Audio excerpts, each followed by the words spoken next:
What is going on, painting company owners? Happy Tuesday. Brandon for Painting Marketing Pros here. How do you become a thought leader as a painting company owner in the painting industry? I think there's an understanding at this point that things like social media posting, kind of constantly putting some sort of value add content out there is important. It gets you in front of people.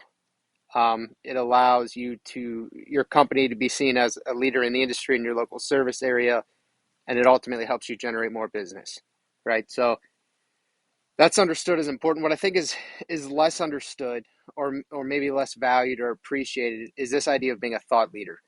If you're running a business that especially is doing well, let's say north of 500,000, north of 1 million a year, then you're a bit of a bigger painting company in your local service area.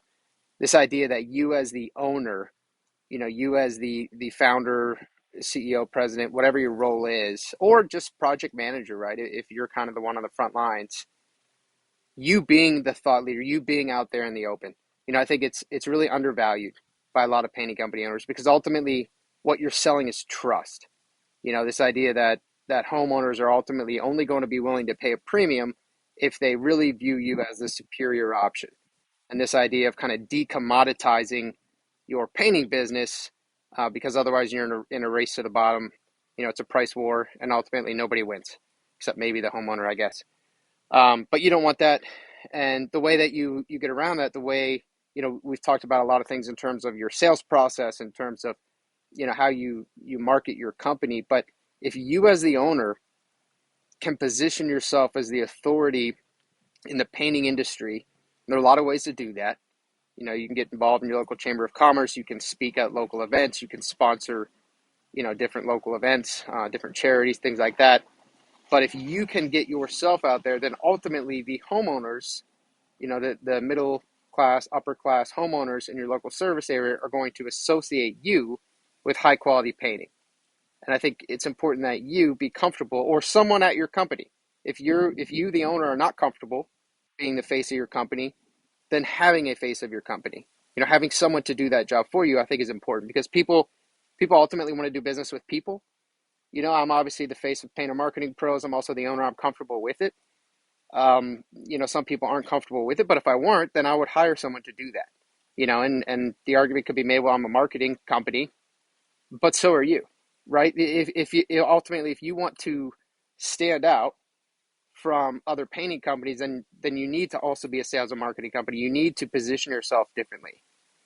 You can't just think that you're just a painting company. You are also a sales and marketing company, just like Painter Marketing Pros, because you're selling your company. You're selling what you're different, right? Why you're different, why you're worth more money. So it is important. It's really undervalued. That I guess I'll do a quick plug here while I'm talking about this. If you run a painting company that does over 1 million, we have the Painter Marketing Mastermind podcast. That's a great way to be seen as a thought leader. Take that podcast and broadcast it. Put it on your social media. Make sure everyone in your local service area who follows you sees it. Boost the post. Get seen, because it does matter. It does matter that you're seen as a thought leader. People will pay more money, and they'll be more likely to hire you, even though you cost more, if you're seen as that thought leader. Do you have blog posts, that actually add value, not just garbage? Don't just throw up garbage. There's a lot of noise on the internet. Just adding more noise doesn't really do it anymore. It used to. 10 years ago it would have worked. It doesn't work so much anymore. Do you actually add value in blog posts every month to your painting website? Do you have an email newsletter that goes out once or twice a month to your past clients, to people maybe who opted into X, Y, or Z through your painting website? Maybe you offered a free, homeowner improvement checklist, or, what to look for in a painting company, or how to winterize your home, or whatever, some kind of value add. And is the email newsletter, is it actually interesting? Does it actually add value? Or are people actually going to walk away? Well, that's a good thought, or I could increase my home sale value through doing X, Y, or Z, right? So people are bombarded with content. I throw content out here. Some people would view this as a bombardment of content, but I try to make it value add. Right? I try to make it so that if someone actually watches it and they see the subject line, they can see whether or not it's of interest to them. And if it doesn't seem of interest that they watch it, that they actually walk away with something useful. and make sure that you're trying to do that with everything you're doing. But don't hide behind painting company. Don't view yourself just as a painting company. You do need to you need to personify that brand, you or someone, and really just become well known in your service area. Anyways, plug again for Painter Marketing Mastermind podcast. Still looking for great podcast interviewees, great guests.